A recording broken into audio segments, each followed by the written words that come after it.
The Halloween party. I was really excited because I got an invitation to Savannah's Halloween party.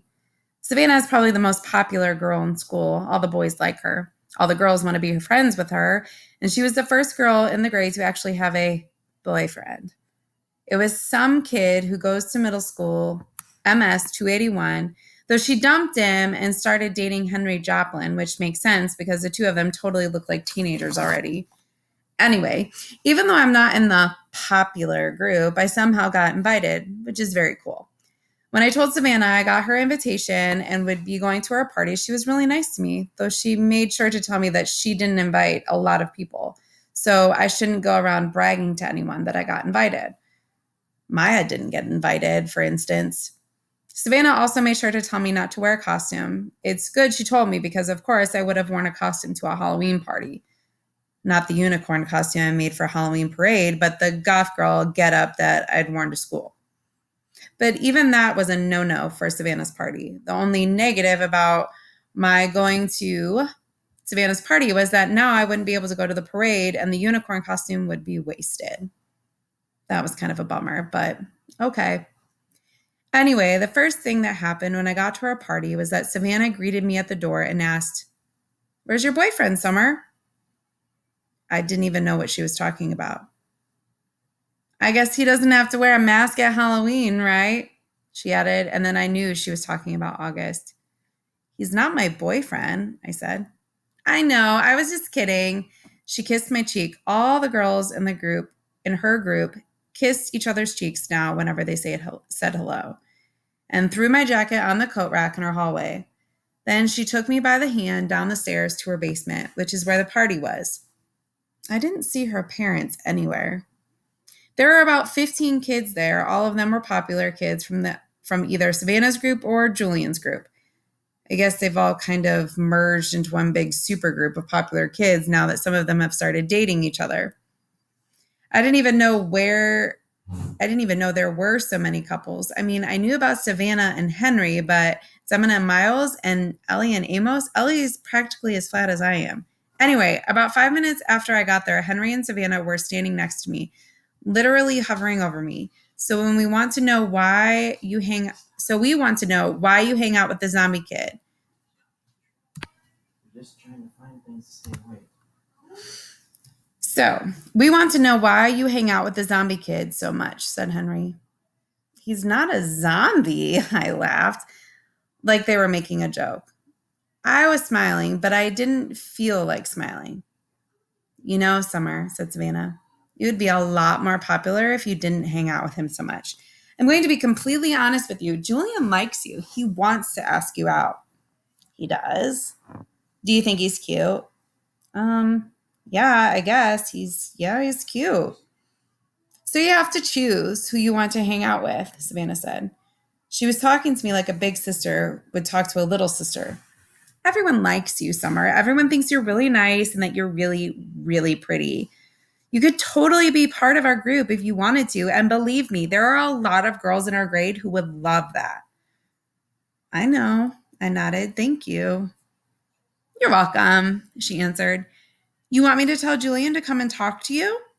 I looked over to where she was pointing and could see Julian looking over at us. I actually need to go to the bathroom. Where is that?" I went to where she pointed, sat down on the side of the bathtub, and called Mom and asked her to pick me up. "Is everything okay?" said Mom. "Yeah, I just don't want to stay," I said. Mom didn't ask any more questions and said she'd be there in 10 minutes. "Don't ring the bell," I told her. "Just call me when you're outside." I hung out in the bathroom until Mom called, and then I snuck upstairs without anyone seeing me, got my jacket, and went outside. It was only 9:30. The Halloween parade was in full swing down Amesfort Avenue. Huge crowds everywhere. Everyone was in costume: skeletons, pirates, princesses, vampires, superheroes, but not one unicorn. Okay, I want you to pause and kind of look back over your stop and jot notes and just make a summary. And make your summary more about who Summer is, maybe about her character traits. Really focus on her character traits. And when you're ready, press play and keep going. November. The next day at school, I told Savannah I had eaten some really bad Halloween candy and gotten sick, which is why I went home early from our party, and she believed me. There was actually a stomach bug going around, so it was a good lie. I also told her that I had a crush on someone else that wasn't Julian, so she would leave me alone about that and hopefully spread the word to Julian that I wasn't interested. She, of course, wanted to know who I had a crush on, and I told her it was a secret. August was absent the day after Halloween, and when he came back, I could tell something was up with him. He was acting so weird at lunch. He barely said a word and kept looking down at his food, and when I talked to him, like he wouldn't look me in the eye. Finally, I was like, Augie, is everything okay? Are you mad at me or something? No, he said. Sorry you weren't feeling well on Halloween. I kept looking for Boba Fett in the hallways. Yeah, I was sick. Did you have that stomach bug? Yeah, I guess. He opened a book and started to read, which was kind of rude. I'm so excited about the Egyptian Museum project, I said. Aren't you? He shook his head, his mouth full of food. I actually looked away because between the way he was chewing, which almost seemed like was being gross on purpose, and the way his eyes were just kind of closed down, I was getting a really bad vibe from him. What project did you get? I asked. He shrugged, pulled out a little scrap of paper from his jean pocket, and flicked it across the table at me. Everyone in the grade got assigned an Egyptian artifact to work on for Egyptian Museum Day, which was in December. The teacher wrote all the assignments down on a tiny scrap of paper, which they put into a fishbowl, and then all us kids in the grade took turns picking the papers out of the fishbowl in assembly. So I unfolded Augie's little slip of paper. Oh, cool, I said, maybe a little overexcited because I was trying to get him psyched up. You got the step pyramid of Saqqara. I know, he said. I got Anubis, the god of afterlife. The one with the dog head? It's actually a jackal head, I corrected him. Hey, you want to start working on our projects together after school? You could come over to my house. He put his sandwich down, leaned back in his chair. I can't even describe the look he was giving me. You know, Summer, he said, you don't have to do this. What are you talking about? You don't have to be friends with me. I know Mr. Tushman talked to you. I have no idea what you're talking about. You don't have to pretend is all I'm saying. I know Mr. Tushman talked to some kids before school started and told them they had to be friends with me. He did not talk to me, August. Yeah, he did. No, he did not. Yeah, he did. No, he didn't. I swear on my life. Put my hands up in the air so he could see I wasn't crossing my fingers. He immediately looked down at my feet. So I shook off my Uggs so he could see my toes weren't crossed. You're wearing tights, he said accusingly. You can see my toes are flat, I yelled. Okay, so you don't have to scream. I don't like being accused of things, okay? Okay, I'm sorry. You should be. He really didn't talk to you? Augie! Okay, I'm really sorry. I would have stayed mad at him longer, but then he told me about something bad that had happened to him on Halloween, and I couldn't stay mad at him anymore. Basically, he heard Jack bad-mouthing him and saying really horrible things behind his back. It kind of explained his attitude, and I knew why he'd been out sick. Promise you won't tell anyone, he said. I won't, I nodded. Promise you won't ever be mean like that to me again? Promise, he said, and we pinky swore. Okay, go ahead and pause and get your stop and jot notes taken care of for this chapter. You could try and focus your notes and your summary on the relationship between Augie and Summer, whether or not you think it's a real friendship or not. And when you're ready, you can press play. Warning, this kid is rated R. I had warned Mom about August's face. I described what he looked like. I did this because I know she's not always so good at faking her feelings. And August was coming over for the first time today. I even sent her a text at work to remind her about it. But I could tell from the expression on her face when she came home after work that I hadn't prepared her enough. She was shocked when she came through the door, and I saw his face for the first time. Hi, Mom. This is Augie. Can he stay for dinner? I asked quickly. It took a second for my question to even register. Hi, Augie, she said. Of course, sweetheart, if it's okay with Augie's mother. While Augie called his mother on his cell phone, I whispered to Mom, stop making that weirded out face. She had that look like she's watching the news and some horrific event was happening. She nodded quickly, like she hadn't realized she was making a face, and was really nice and normal to Augie afterward. After a while, Augie and I got tired of working on our projects and went to hang out in the living room. Augie was looking at the pictures on the mantle, and he saw a picture of me and Daddy. Is that your dad? He asked. Yeah. I didn't know you were, what's the word? Biracial. Right. That's the word. Yeah. He looked at the picture again. Are your parents divorced? I've never seen him at drop-off or anything. Oh, no, I said. He was a platoon sergeant. He died a few years ago. Whoa, I didn't know that. Yeah, I nodded, handing him a picture of my dad in his uniform. Wow, look at all those medals. Yeah, he was pretty awesome. Wow, Summer, I'm sorry. Yeah, it sucks. I really miss him a lot. Yeah, wow. He nodded, handing me back the picture. Have you ever known anyone who died? I asked. Just my grandmother. I don't even really remember her. Well, that's too bad. Augie nodded. You ever wonder what happens to people when they die? I asked. He shrugged. Not really. I mean, I guess they go to heaven. That's where my grands went. I think about it a lot, I said. I think when people die, their souls go to heaven, but just for a little while. Like that's where they see their old friends and stuff and kind of catch up on old times. But then I actually think that the souls start thinking about their lives on earth, like they were good or bad or whatever. And then they get born again as brand new babies in the world. Why would they want to do that?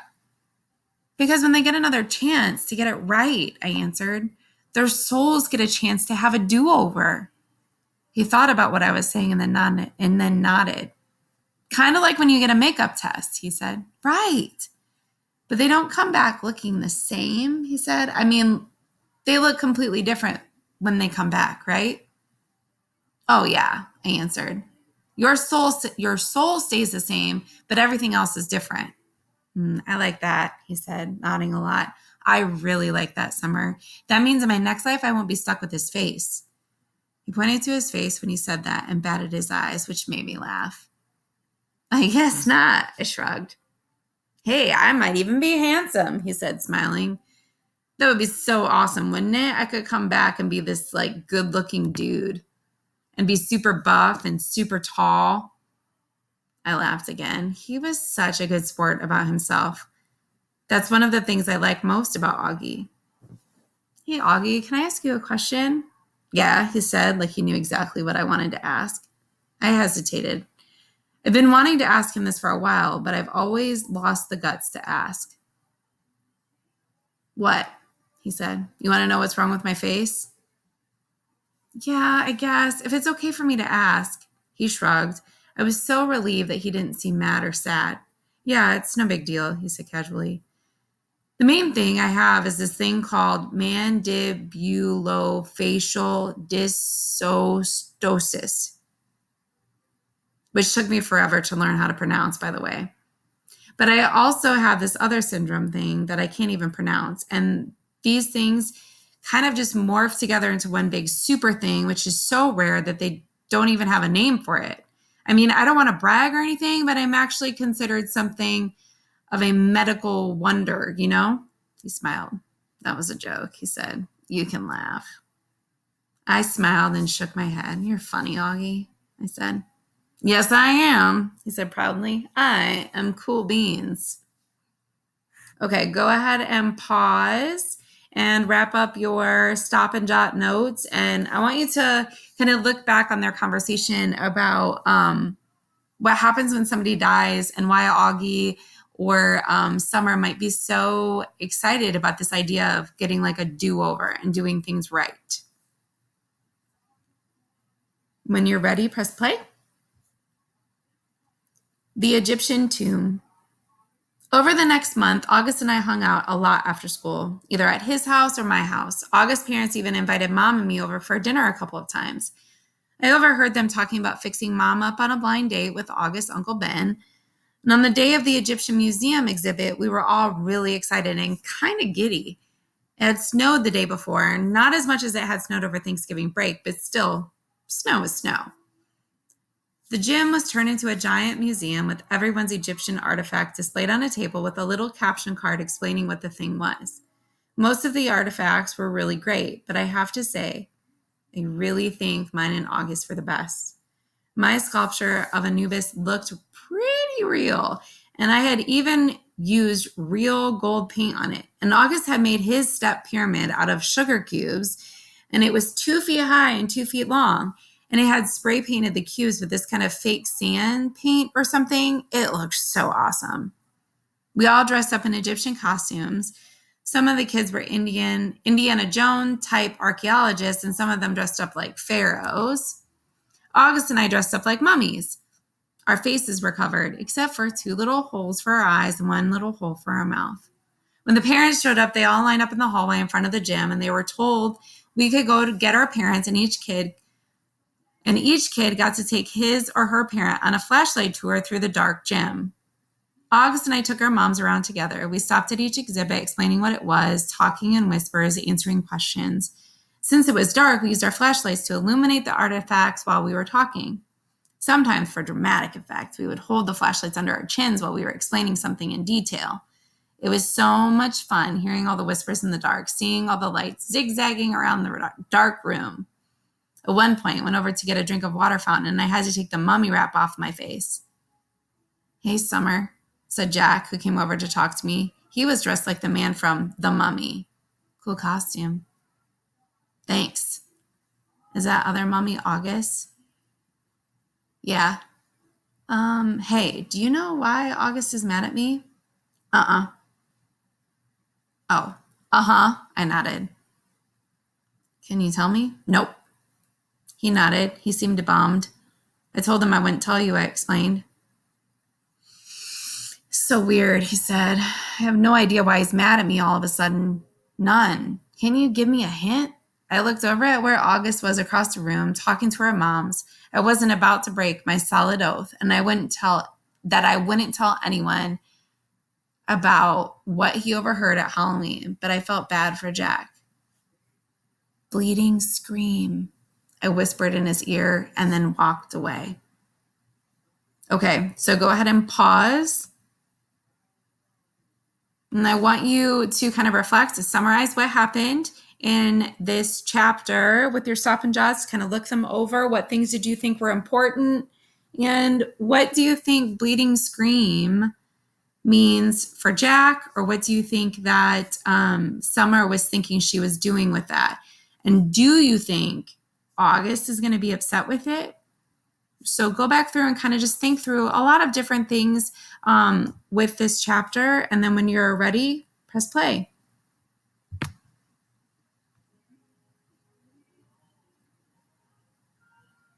I'm sorry, when you're ready, that's it.